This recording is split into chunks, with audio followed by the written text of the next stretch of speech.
was just overthinking. Every month, join me for a journey through candid conversations where we explore the depths of overthinking, share fresh perspectives, and sprinkle in a dose of inspiration. Get ready to dive into the world of introspection and self-discovery with us. Enjoy the episode. Hello there. Welcome back to I Was Just Overthinking. It's me, Z. I'm back with episode 5 of season 2. Today's episode is yet another Escapism series episode. We're going to be talking about the movie Scrooge. Before we go into the episode, I did want to say happy holidays, everyone. This time of the year, it's so gloomy. It's so cold outside. People in the UK know we've been through so many storms, like actual physical storms this year. Everything is super dark outside. We don't see a lot of sun. There is rain. There is wind. There is cold. So honestly, the festive period is just so on point. Without it, I feel like we would be super depressed. So happy holidays, everyone. This year, I am in this crazy festive mood. And what I decided to do this year is to do an advent calendar of Christmas movies. So every single day of December up until 25th, I am watching a Christmas movie a day.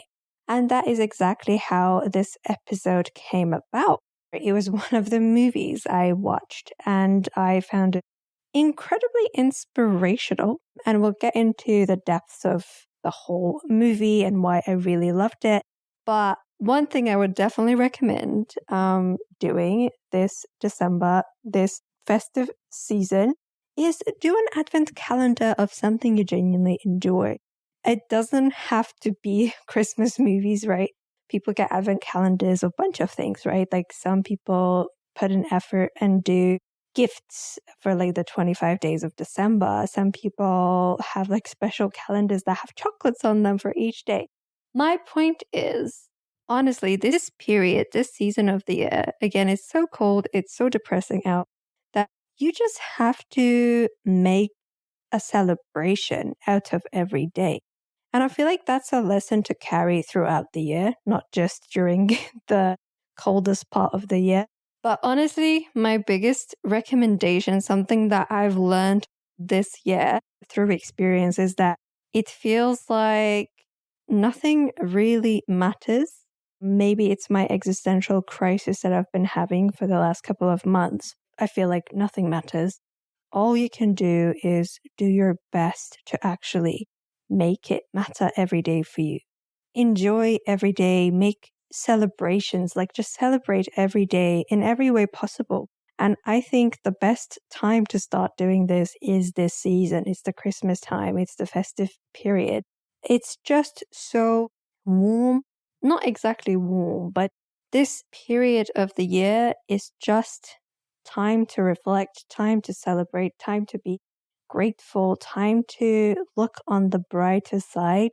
And the more you can celebrate each day and make a celebration out of the smallest things, I feel like that's just something that will always make you be more resilient and more positive as a human being. And it will allow you to grow and live life to its fullest.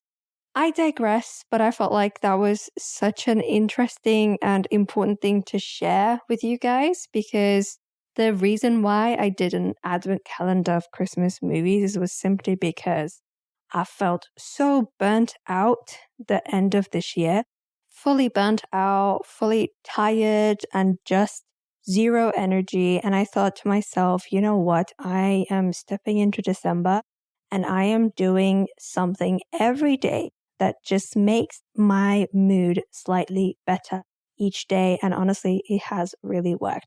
I must confess, the last 2-3 days, because I've been out and about, I didn't really get a chance in the evenings to watch a Christmas movie, but I'm definitely going to catch up as much as possible today. Before we jump into the episode, I am going to give away my advent calendar in case you want to repeat it as well.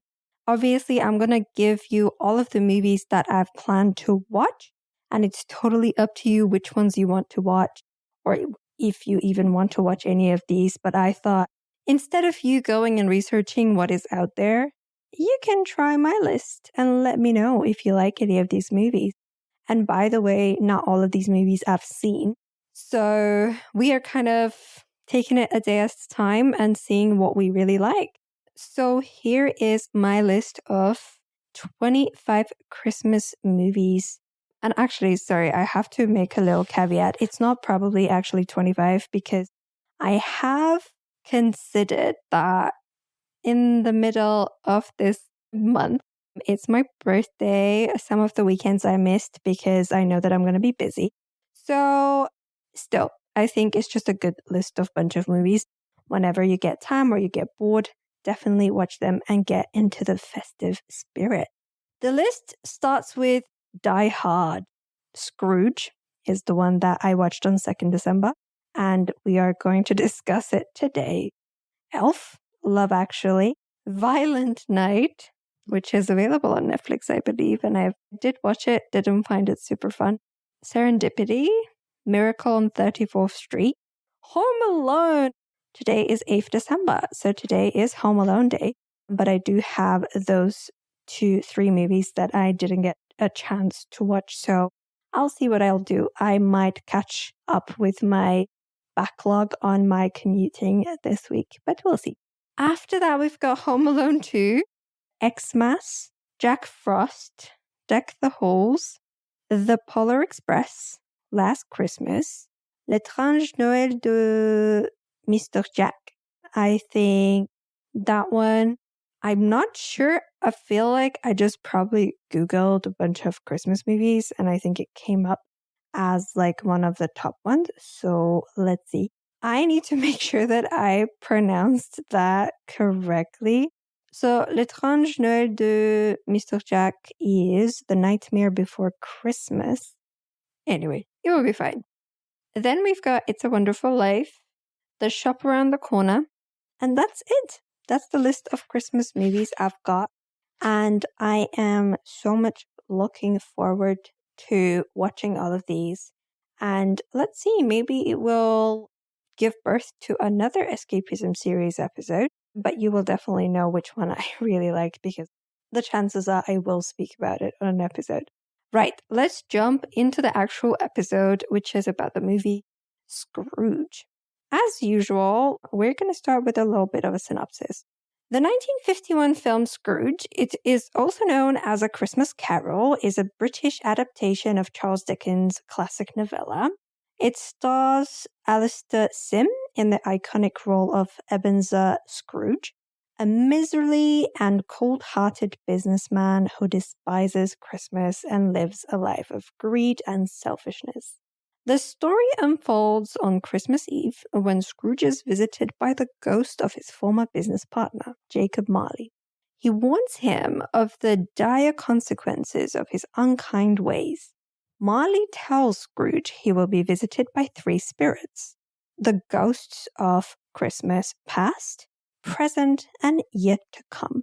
Each spirit takes Scrooge on a journey, showing him the impact of his actions on others and the bleak future that awaits if he does not change.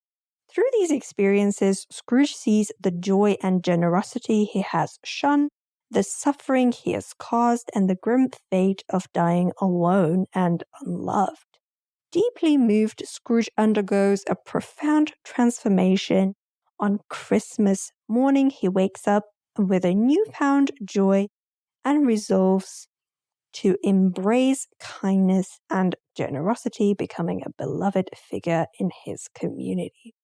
This adaptation is praised for its faithful retelling of the story and Sim's compelling portrayal of Scrooge, capturing his journey from bitterness to redemption.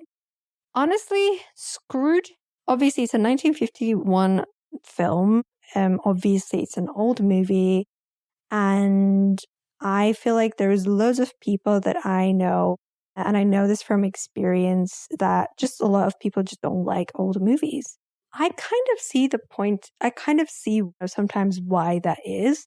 Some of these movies are obviously so kind of the production of it, the quality of it is not good. Some of it is very cringy because of how old these movies are. The production is it lacks. So I kind of understand people who really don't like older movies. But honestly, in the spirit of Christmas and of this festive period, I would 100% recommend watching this movie. I feel like a lot of the movies that are produced in the Hollywood or produced in the Western kind of world, a lot of them do lack a certain kind of morality. And I really love Christmas movies for this very purpose, for this very reason, is because all of the Christmas movies have such beautiful messages that are mainly about faith, love, gratefulness, growth, and kindness, and giving. And all of these beautiful things are so important to just remind people about. And as you can tell, a lot of the movies, especially recently, just do not have that type of a pure, innocent, good message in them. For that very reason, Scrooge is a beautiful, beautiful Christmas movie. I love that it's an old film. I love that the production is so old, but honestly, for a 1951 film, the quality of what they have done and how they're portraying these ghosts, honestly, it's not at all cringy. It's not at all it does not look bad. When you watch the movie, you do actually disappear into the script, into the story. So if you're stopping yourself from watching an old movie, but you kind of feel like you want to give at least one a chance, Scrooge would be one of them. One of the things that we will go through in the episode is, as I've mentioned, Scrooge gets visited by these three ghosts, and each of these ghosts teach him a lesson. So let's start with Ghost of Christmas Past. That was really interesting to see. So they show Scrooge as a kid, as a teenager. He goes to school, and they show that his childhood was incredibly lonely and he was very much abandoned at school. He was abandoned by his family. He was abandoned by his classmates. He was always kind of by himself and didn't have any friends. This whole story that is showing kind of why he almost became so bitter and miserable. Actually, that also reminds me of The Wicked Witch. It kind of reminds you that nobody is bad just because they're bad, or nobody is bitter just because they're bitter. It always starts from somewhere. And in this retelling of the novella, of Charles Dickens' novella, the main actor, he's able to portray that so well, showing that this movie portrays that really well. It shows a very abandoned and lonely child, and it's showing that this is exactly where things started to go very much wrong. Another bit that they go into with the Ghost of Christmas Past was how he gets acquainted with this very kind employer, Fezwick. That's where he starts his job, and that's how his success comes about. That's how he becomes a businessman. And during that period, he meets a beautiful young lady, Belle. I love their love story. It's portrayed very beautifully. But also another really interesting kind of bittersweet moment in this, because as a viewer, you're watching this movie and you're kind of obviously not liking Scrooge because of how he is, but then you're looking through the lens of the past and looking at his relationship with Belle. You think to yourself, okay, Scrooge, you kind of screwed yourself over all by yourself. You had everything. You had successful career, you had a job, you became a businessman, you earned a lot of money, whatever. You became stable. Then you met this wonderful woman and you basically had everything and you threw it all away because of your greediness. And later down the line, obviously, not even later down the line, I mean, from the plot itself, from the start of the movie, you can tell that Scrooge is by himself. So that means he lost Belle and he never rekindled their relationship with her. And he did have someone so beautiful, someone so perfect for him, someone who loved him and he loved as well. And he basically threw it all away. I think that's also a very wonderful message. Again, maybe it sounds like sarcastic to say, like it's a wonderful lesson, but it really is such a real lesson because a lot of movies, especially Hollywood movies, a lot of them have always fixated on like happy endings, happy endings. Honestly, I feel like if this was an American movie, potentially, the ending would probably be a Scrooge finding Belle and them getting back together and living happy life, right? But I love that the story was so real. Like they kept it so real, raw, and almost like it's hauntingly real. And I think that's what's kind of scary, but also beautiful about this movie is that, look, if you stick to your ways of greediness and unkindness, we will lose everything that really truly is important in life, which Scrooge does. You know, he had everything. This guy had everything.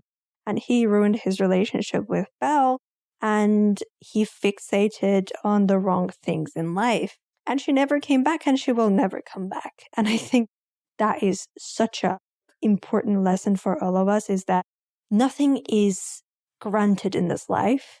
You should never take anything for granted. You can lose something so important if you don't act the right way. And I think, honestly, that's one of probably my favorite bits of this movie is how realistic this story is. After the ghost of Christmas past visits Scrooge, the impact on Scrooge is that he's basically reminded of the joy and the love he once had, but he obviously pushed it away. The story then moves on to the ghost of Christmas present. It highlights the current affairs in Scrooge's life, in the Scrooge's timeline. It shows how Scrooge's behavior so far is affecting his employee. His employee, Bob, he has a beautiful family, a bunch of kids, a wife. They're also joyful and loving. And I believe it was Cratchit family. It's a very modest family, but they're incredibly happy, incredibly joyful family. And they celebrate Christmas despite their poverty. And they're having an amazing time. And Scrooge is kind of observing them from the window, looking inside their home. And this family has one of the kids, his name is Tim. He has some health issues. And Scrooge is shown that him not paying Bob a decent wage is affecting a tiny boy's health. And after that, the movie kind of turns into showing a widespread Christmas cheer that Scrooge is totally missing out on, just because he's isolating himself and he's telling everyone how much he hates Christmas and he doesn't care about Christmas, doesn't want to celebrate anything, and it's for fools. The Ghost of Christmas Present begins to sort of affect Scrooge's empathy, and I think he starts to kind of grow his empathy and a sense of guilt as well, because the Ghost of Christmas Present is showing him that, look, we get it, you're super greedy and unkind, but look what it's doing to others. Look at the impact of your behavior and of your state on other people that depend on you, which is incredibly harmful. He's neglecting this beautiful family. The story then moves on to the last ghost that visits Scrooge. It's the ghost of Christmas yet to come, or the ghost of future. The purpose of this ghost is to basically, I feel like, scare the shit out of Scrooge and show him what the heck will be his future if he does not change his greedy ways. The scene shows, first of all, that was the most grim part of the movie. They're showing the death of Tiny Tim, that kid of Bob, Scrooge's employee. They show the Tiny Tim's death, and they're showing how the family is in mourning, which is obviously a very chilling scene. The ghost also shows Scrooge's own death, which is unmarked by love or sorrow, with strangers scavenging his belongings. It's definitely a very insane thing for Scrooge, I guess, to see. And his neglected grave, they're showing that nobody is visiting his grave, and it's a symbol of how lonely he was and what a waste of a life he led. Obviously, this ghost of yet to come, the future, fully horrifies Scrooge. So he's fully horrified, and he vows to change his ways to avoid this fate. Each of these ghosts play a crucial role in Scrooge's transformation, and I believe this last ghost of future really put the fear of God into Scrooge. So he kind of wakes up, and as he promised to himself, he changes his ways immediately, and he becomes this super cheerful, joyful person. He forgives all of and forgets all of the debts that people have for him. He doesn't want anyone to pay. He goes and buys all these presents. He's cheering and dancing with all these kids outside on the streets and joins into the celebrations of Christmas. And that's where the story ends. He becomes a really good persona in his community. And because of these three big lessons, or like because of the lessons that these three ghosts teach him, he fully changes his ways and at least ends up basically at a point in his life where he gets redemption and he becomes a decent human being. I think from the entire story, again, my favorite part is that I love that Belle didn't come back into his life, because that is super realistic, right? Let's be real. Belle probably moved on and married someone, has a family, and is fully happy, right? That was an amazing, amazing, very cold-hearted truth that the movie kind of carries that message, and I love that. But he also teaches us that even when you're as old as Scrooge and you've kind of wasted your life up until that point, it's never late to change your ways and become a good person. It really, honestly, I feel like even if you're like, I don't know how old exactly Scrooge is at that point, but let's say he's in like his late 70s, potentially, whatever, right? You may consider that, okay, that person's life is fully wasted at that point. What's the point? No, there is a big point. You can turn around your life even at that late point in your life. So never obviously let it get to that stage, but obviously never lose hope, and always choose goodness and kindness and giving and empathy over anything negative and evil in this life, because there's too much of that out there, and we just need to continue being good people, being kind, and this festive period is a great time to remind ourselves about it. So Scrooge is an incredible movie. I definitely recommend watching it to maybe start getting you into that festive spirit, into the Christmas spirit. Definitely watch it, 100% recommend it. Let me know what you thought of this episode of the Escapism series, and let me know if you want to hear more of Christmas movie breakdowns. That would be really fun. I mean, I'm definitely going to do another episode if one of the movies on my list really, stands out to me like Scrooge did. Let me know if you get to watch any of the movies on my list, and let me know what you think of them. I'm really curious. Don't forget to follow me on Instagram at IWasJustOverthinking_. Come say hello. Leave a comment if you're listening on Spotify. Definitely use the functionality of the page to leave me a feedback. I'll definitely have a look at it and post it if it is something interesting. Until next time, bye-bye and happy holidays.